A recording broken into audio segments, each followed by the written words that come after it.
Hello students, इस video में हम एक्सप्लेन करेंगे VSEPR थ्योरी। पूरा नाम क्या है इसका? Valence shell electron pair repulsion theory. ये थ्योरी हम यूज करते हैं to explain the shape of molecules and ions. ये थ्योरी शेप को डिटरमाइन नहीं करती, ध्यान रखें। शेप को डिटरमाइन करने के लिए एक्सपेरिमेंटल मेथड्स होते हैं, जैसे एक्सरे टेक्निक है, लेकिन वो जो शेप एक्चुअली है, जो एक्सपेरिमेंट से आई है, उसको एक्सप्लेन करने के लिए हम डिफरेंट थ्योरी यूज करते हैं। तो आज के वीडियो में हम बताएंगे कि VSEPR थ्योरी को यूज करके हम किस तरह से मॉलिक्यूल्स या आयंस की शेप को एक्सप्लेन करते हैं। तो स्टार्ट करते हैं। बेसिक अजम्पशंस क्या क्या हैं? एक बात हमें क्लियर हो कि शेप तभी बनती है जब कम से कम दो बॉन्ड हो, क्योंकि शेप के लिए, ज्योमेट्री के लिए बॉन्ड एंगल होना चाहिए, और बॉन्ड एंगल होने के लिए कम से कम दो बॉन्ड होने चाहिए, और दो बॉन्ड होने के लिए एटलीस्ट 3 एटम्स होने चाहिए। तो अगर 3 से कम एटम है तो शेप नहीं होती। जैसे हम कहें कि HCl की क्या शेप है? कोई शेप नहीं है, HCl में 2 ही एटम है। तो शेप कब बनेगी? जब कम से कम 3 एटम होंगे। तो अगर किसी मॉलिक्यूल में 2 से ज्यादा एटम हैं, उसको हम क्या कह देंगे? Poly atomic. और पॉली एटॉमिक मॉलिक्यूल के अंदर एक एटम कहलाएगा सेंट्रल एटम, और बाकी कहलाएंगे सराउंडिंग एटम। तो ये हम स्टार्ट करते हैं basic assumptions. In a polyatomic या in polyatomic molecules, one atom is called central atom and other atoms are called surrounding. If central atom is surrounded by only bond pairs, central atom के surrounding में, जैसे ये example देखें एक बार, ये लिखे हमने बोरोन ट्राइफ्लोराइड। इसमें बोरोन सेंट्रल एटम है, फ्लोरीन सराउंडिंग एटम्स हैं। तो अगर सेंट्रल एटम एक जैसे एटम से अटैच हो, सिर्फ उसमें क्या हो? बॉन्ड पेयर्स, तो शेप ऑफ मॉलिक्यूल क्या होगी? सिमेट्रिकल। हम कहेंगे उसकी रेगुलर ज्योमेट्री है। और अगर सेंट्रल एटम के सराउंडिंग में बॉन्ड पेयर भी है, लोन पेयर भी है, तब उस मॉलिक्यूल की शेप क्या होगी? इरेगुलर, अनसिमेट्रिकल, या उसको बोल देंगे distorted geometry. The repulsive interactions between various electron pair, central atom के सराउंडिंग में जो इलेक्ट्रॉन पेयर्स हैं, क्या क्या हो सकते हैं? बॉन्ड पेयर, लोन पेयर, उनमें रिपल्सिव इंटरेक्शन इस ऑर्डर में डिक्रीज होता है। मींस सबसे स्ट्रॉन्ग रिपल्सन किस में होगा? लोन पेयर के बीच में। उससे कम किसके बीच में? Lone pair, bond pair. और सबसे कम रिपल्सन कहाँ होता है? Between bond pair and bond pair. तो ये हमें क्लियर हो कि बॉन्ड पेयर कम स्पेस ऑक्यूपाई करता है, क्योंकि वो 2 एटम के बीच में बाउंड होता है। लोन पेयर फ्री होता है, इसलिए वो ज्यादा स्पेस ऑक्यूपाई करता है, इसलिए लोन पेयर का रिपल्सन है वो सबसे स्ट्रॉन्ग होता है। फिफ्थ अजम्पशन है, the exact shape of molecule depends upon the total number of electron pairs present around central atom. Central atom के सराउंडिंग में जो पेयर्स हैं, बॉन्ड पेयर हैं या लोन पेयर हैं, वो एक दूसरे को रिपेल करते हैं और अपने आप को इस पोजीशन में एडजस्ट कर लेते हैं जब वहां रिपल्सन मिनिमम हो जाए। और रिपल्सन अगर मिनिमम है तो स्टेबिलिटी मैक्सिमम है।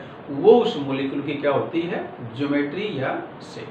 जैसे अभी कुछ एग्जांपल लेंगे हम। यह हमने की टेबल फॉर्म की है, इसके अंदर ये है नंबर ऑफ बॉन्ड पेयर्स। पहले हम सिर्फ बॉन्ड पेयर्स की ही बात करेंगे। शेप ऑफ मॉलिक्यूल क्या होगी और उसके कुछ एग्जांपल्स। जैसे हमने लिया दो बॉन्ड पेयर है, तो दो बॉन्ड पेयर, जैसे इसको अगर हम ऐसे दिखा दें, ये अपने पास ए के सराउंडिंग में दो एटम है, ये एटम मान लिया हमने, सराउंडिंग एटम को बी कह दिया, सेंट्रल एटम को हमने ए कह दिया। ये दो पेयर हैं, ये दो पेयर एक दूसरे को रिपेल करेंगे और ये वो पोजीशन ऑक्यूपाई करेंगे जब इनके बीच में मिनिमम रिपल्सन होगा। तो क्लियर है, दो इलेक्ट्रॉन पेयर कहाँ होंगे, एक दूसरे के ऑपोजिट, क्योंकि ऑपोजिट होंगे तभी उनके बीच में डिस्टेंस मैक्सिमम होगी, रिपल्सन मिनिमम होगा, एनर्जी भी मिनिमम होगी और वो उसकी क्या होगी, ज्योमेट्री, उसकी शेप। तो अगर एक एटम के सराउंडिंग में दो बॉन्ड पेयर हैं तो उसकी शेप कैसी होगी, लीनियर, यानी कि वहां बॉन्ड एंगल कितना होगा, 180 डिग्री। ये कुछ एग्जांपल्स हैं जिनकी लीनियर शेप होती है, जैसे कार्बन डाइऑक्साइड BeF2, मैंने यहाँ F लिखा है, ये हेलोजन्स हैं FCl Bri, तो ये सराउंडिंग में F है, Cl है, सभी हो सकते हैं। तीन अगर इलेक्ट्रॉन पेयर हो, तीन बॉन्ड पेयर हो किसी एटम के सराउंडिंग में, वो एक दूसरे को रिपेल करेंगे और अपने आप को उस पोजीशन में एडजस्ट करेंगे जब उनके बीच में रिपल्सन मिनिमम हो। यही VSEPR थ्योरी का मेन आइडिया है, क्या कि सेंट्रल एटम के सराउंडिंग में जो इलेक्ट्रॉन पेयर हैं वो एक दूसरे को रिपेल करेंगे, वो रिपेल करके वहां जाके रुक जाएंगे जब उनके बीच का रिपल्सन मिनिमम हो जाएगा और वो उस मॉलिक्यूल यानी कि क्या होगी, ज्योमेट्री या शेप। तो अगर सेंट्रल एटम के सराउंडिंग में तीन बॉन्ड पेयर होंगे तो उनकी पोजीशन क्या होगी, ट्रायंगल के कॉर्नर्स, ये तीन को मिलाएंगे तो क्या शेप बनेगी, ट्रायंगुलर, और ये क्योंकि सारे एक प्लेन में हैं तो इस शेप को क्या नाम देंगे, triangular planar. Example, boron trifluoride है, बोरोन ट्राइक्लोराइड है, AlCl3 है, SO3, ये कुछ एग्जांपल हैं जिनकी शेप कैसी होती है, ट्रायंगुलर प्लेनर। चार अगर बॉन्ड पेयर हो तो उस केस में शेप बनती है टेट्राहेड्रल। यहाँ सारे एटम सेम प्लेन में थे तो हमें क्लियर है कि सब के बीच में एंगल बराबर है, एंगल सब के बीच में यहाँ भी बराबर है, लेकिन ये हमें बराबर अपीयर नहीं होता, यहाँ का एंगल कम दिखाई देता है, ये ज्यादा दिखाई देता है। उसका कारण क्या है, इसके सारे एटम सेम प्लेन में नहीं होते, इसलिए ये 3 डायमेंशनल ज्योमेट्री है, हम इसको 2 डायमेंशनल में बना रहे हैं तो इसकी जो एक्चुअल लुक है वो यहाँ नजर नहीं आएगी। लेकिन ये हमें क्लियर हो, सभी बॉन्ड एंगल बराबर होते हैं। तो यहाँ जो बॉन्ड एंगल है वो कितना है, 109 डिग्री 28 मिनट। ऐसी शेप कहाँ होती है, methane CH4, CCl4, ammonium ion NH4 positive, SiF4, ये कुछ एग्जाम्पल हैं जहां पर टेट्राहेड्रल शेप बनती है। अगर 5 बॉन्ड पेयर हो, सेंट्रल एटम के सराउंडिंग में 5 एक जैसे एटम हैं, 5 बॉन्ड हैं, बॉन्ड का मतलब बॉन्ड पेयर हैं, पेयर से ही बॉन्ड बनता है, हमने पढ़ रखा है कोवलेंट बॉन्ड कैसे बनता है, बाय शेयरिंग ऑफ इलेक्ट्रॉन। तो ये जो लाइन है ये एक्चुअली क्या होता है, इलेक्ट्रॉन का पेयर, शेयर्ड पेयर। तो अगर 5 पेयर हैं तो उस केस में शेप कैसी बनेगी, ट्रायंगल बाई पिरामिडल। कैसी शेप है ये, इस शेप के अंदर देखें, ये जो एटम है 1 2 3, मैं इनको नंबर डालता हूं, एटम नंबर 1 2 3, ये तीनों एटम एक प्लेन में है और ये इस तरह की शेप है, एक ट्रायंगल की तरह से है। और उसके जैसे ये ट्रायंगल है, ऐसे मान लें इसको, एक एटम यहाँ है, एक यहाँ, सराउंडिंग में ये बीच में सेंट्रल एटम है और एक यहाँ पर, मतलब ट्रायंगल है ये, ऐसे मिलाएंगे तो। और फोर्थ एटम है अबोव द प्लेन, ये जो एटम है ये 4 और 5th एटम है, ये क्या कहां पर है, above and below the plane. तो ये जो एंगल है वो इसकी तरह से 120 डिग्री का है और ये जो एटम है, एटम नंबर 4 और 5, ये कहां पर है, प्लेन के अबोव एंड बिलो। एक प्लेन में कितने एटम हैं, 1 2 3 ए, ये सारे एक प्लेन में है जैसे यहाँ बताया था हमने। और एटम नंबर 4 5 कहाँ पर है, अबो एंड बिलो। तो यहाँ एंगल कितने का है, 90 डिग्री का। कैसे पाइए, ट्रिगनल बाई पिरामिडल। ट्रिगनल क्यों कहा, क्योंकि एक एटम एक प्लेन में ये 3 एटम है 1 2 3, तीनों को मिलाएंगे तो क्या बनेगा, ट्रिंगुलर, ट्रिंगल कह दें, ट्रिगनल कह दें। और उसके बाद जैसे ये एटम नंबर 4 है, इस फोर्थ वाले एटम को हम इन तीनों एटम से मिलाएंगे तो पिरामिड बन जाएगा। पिरामिड फोर्थ एटम भी बनाएगा, फिफ्थ भी बनाएगा, तो क्या बोलेंगे इसको, ट्रिगनल बाई पिरामिडल। अगर 6 इलेक्ट्रॉन पेयर हों, सेंट्रल एटम के सराउंडिंग में 6 बॉन्ड पेयर हैं, तो उस केस में शेप क्या बनेगी, ऑक्टाहेड्रल, या क्या बोलेंगे इसको, स्क्वायर बाई पिरामिडल। ये देखिए शेप कैसे बनती है। ये अपने पास एक प्लेन है, इसमें यहां पर एक एटम है सेंटर में, 4 एटम यहां पर कॉर्नर्स पे हैं, ये 1 2 3 4, ये एक प्लेन में है। ये एटम नंबर 5 और ये एटम नंबर 6, ये ऐसे हैं। एटम नंबर 5 ऊपर कर दें, 6 नीचे कर दें, तो इस ऊपर वाले एटम को, इस एटम को हम इन चारों कॉर्नर पे मिलाएंगे तो उसको बोलेंगे पिरामिड। अब पिरामिड ऊपर वाले एटम से बनेगा, नीचे वाले से बनेगा। और ये जो अरेंजमेंट है चारों एटम का कैसा है, स्क्वायर। इसलिए अब यहाँ बेसमेंट में स्क्वायर बनता है तो उसको बोलेंगे स्क्वायर बाई पिरामिडल। पिरामिड ऊपर से बनता है, नीचे से बनता है। यहाँ बेसमेंट में 3 एटम थे तो क्या नाम दिया, ट्रिगनल। 4 है तो क्या कहा, स्क्वायर बाई पिरामिडल। एग्जाम्पल क्या है, SR6। और लास्ट है, अगर सेंट्रल एटम के सराउंडिंग में 7 पेयर्स हों, मैक्सिमम 7 पेयर हो सकते हैं, ये 7 पेयर्स की शेप है। तो 7 पेयर्स में यहाँ ये ध्यान देंगे, एटम नंबर 1 2 3 4 5 एक प्लेन में है, तो ये एक प्लेन में तो पूरा एंगल कितना होता है, 360 डिवाइड बाई 5 कितना आएगा, 72 डिग्री। और एटम नंबर 6 और एटम नंबर 7 ये कहां पर है, अबो एंड बिलो द प्लेन। अब एक प्लेन के अंदर, जैसे ये एक प्लेन है, इसमें 5 एटम है, 5 कौन से, 1 2 3 4 5, तो 5 है तो क्या बोलेंगे इसको, पेंटागनल। एक एटम है अबो द प्लेन, एक है बिलो द प्लेन, तो इस अबो द प्लेन वाले का एंगल कितना होगा, 90 डिग्री। ये वाला, ये एंगल, ये 90 है, ये सारे 90 है, क्योंकि एटम नंबर 6 और 7 कहां पर हैं, अबो एंड बिलो द प्लेन। तो यहाँ 2 तरह के एंगल हैं। जो एटम एक प्लेन में थे, 5 एटम एक प्लेन में थे, तो वहां कितना बॉन्ड एंगल आया, 72 डिग्री। और जो atom above and below the planes, वहां कितना बॉन्ड एंगल आएगा, 90 डिग्री। तो ये हमने बताया कि कितने बॉन्ड पेयर्स हैं तो उनकी रेगुलर ज्योमेट्री क्या होगी। अब हम स्टार्ट करते हैं कि VSEPR थ्योरी को यूज करके हम मॉलिक्यूल्स की शेप को कैसे एक्सप्लेन करेंगे। एग्जाम्पल लिया हमने, सबसे पहले एक बार देखें कि शेप को एक्सप्लेन करने के लिए हमें क्या क्या चाहिए।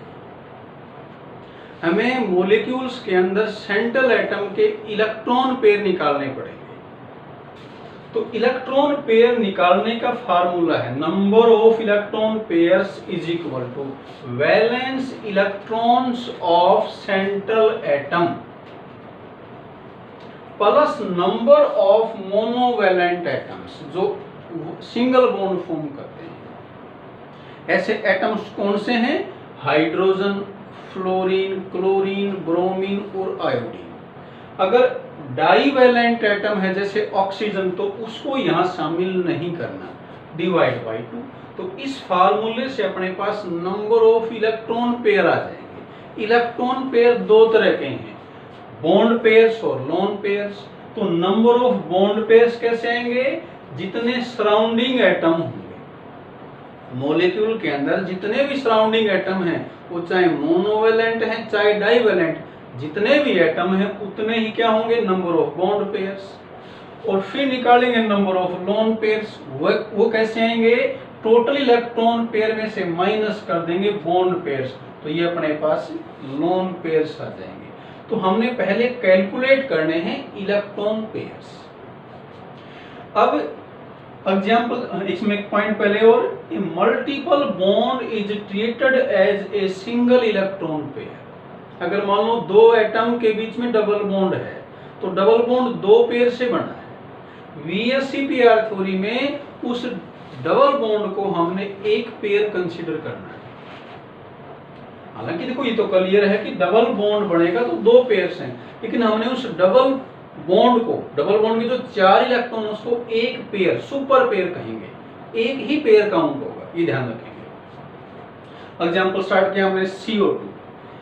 अब यहाँ सेंट्रल एटम है कार्बन, तो इलेक्ट्रॉन पेयर कैसे निकालेंगे, valence electron of central atom, carbon के वैलेंस इलेक्ट्रॉन है 4। ये मैंने कुछ लिख रखे हैं, वैसे हम डिटरमाइन भी कर लेंगे। कार्बन के 6 इलेक्ट्रॉन हैं, 6 इलेक्ट्रॉन को अगर हम डिस्ट्रीब्यूट करेंगे तो फर्स्ट सेल में आएंगे, 2 सेकंड में आएंगे, 4 तो वैलेंस सेल में 4 इलेक्ट्रॉन हो गए। ये वैसे भी याद रख लें। बेरिलियम के अंदर 2 वैलेंस इलेक्ट्रॉन है, ये मैंने कुछ सेंट्रल एटम लिख रखे हैं जो मेनली मॉलिक्यूल्स के अंदर आएंगे। बोरोन है, एल्यूमिनियम है, इनमें 3 वैलेंस इलेक्ट्रॉन है। कार्बन में, सिलिकॉन में 4 है। नाइट्रोजन, फास्फोरस, आर्सेनिक, एंटीमनी में 5 वैलेंस इलेक्ट्रॉन है। ऑक्सीजन, सल्फर, सेलेनियम में 6 हैं। क्लोरीन, ब्रोमीन, आयोडीन में 7 हैं और जीनोन में 8। नोबल गैसेज में जीनोन के ही कंपाउंड बनते हैं, इसलिए मैंने ये वही एटम लिखे हैं जो सेंट्रल एटम एक्ट करते हैं। अब कार्बन के वैलेंस इलेक्ट्रॉन है 4, प्लस में 0। 0 क्यों लिखा है, क्योंकि सराउंडिंग एटम यहाँ ऑक्सीजन है और हमने सिर्फ मोनोवैलेंट एटम को ही ऐड करना है, डाईवैलेंट को नहीं करना। तो 4 + 0 डिवाइड बाई 2 बॉन्ड पेयर्स आ गए, 2 इलेक्ट्रॉन पेयर आ गए। अब क्योंकि सराउंडिंग एटम 2 है तो बॉन्ड पेयर कितने हो जाएंगे, 2। बॉन्ड पेयर किसके बराबर हैं, जितने सराउंडिंग एटम है, वो चाहे मोनोवैलेंट है चाहे डाईवैलेंट है। तो यहाँ पर कुल 2 पेयर थे, दोनों के दोनों क्या है, बॉन्ड पेयर। हम पहले सिर्फ वही मॉलिक्यूल्स ले रहे हैं जिसमें बॉन्ड पेयर है, लोन पेयर नहीं है, तो रेगुलर ज्योमेट्री ले रहे हैं।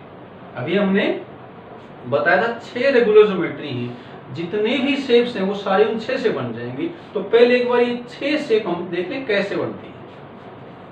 तो यहाँ अगर 2 बॉन्ड पेयर हैं तो शेप क्या होती है 2 बॉन्ड पेयर के लिए, लीनियर, ये शेप बन जाएगी। अगला एग्जांपल लिया हमने BeF2। बेरिलियम के 2 वैलेंस इलेक्ट्रॉन हैं, प्लस में यहाँ 2 F हैं, ये मोनोवैलेंट हैं। HFClBr हैं तो वो ऐड करने हैं, +2 डिवाइड बाई 2 आ गए। 2 इलेक्ट्रॉन पेयर हैं, 2 ही सराउंडिंग एटम, तो बॉन्ड पेयर भी 2 गए, तो यहाँ भी कोई लोन पेयर नहीं है। तो इसको ऐसे दिखा सकते हैं,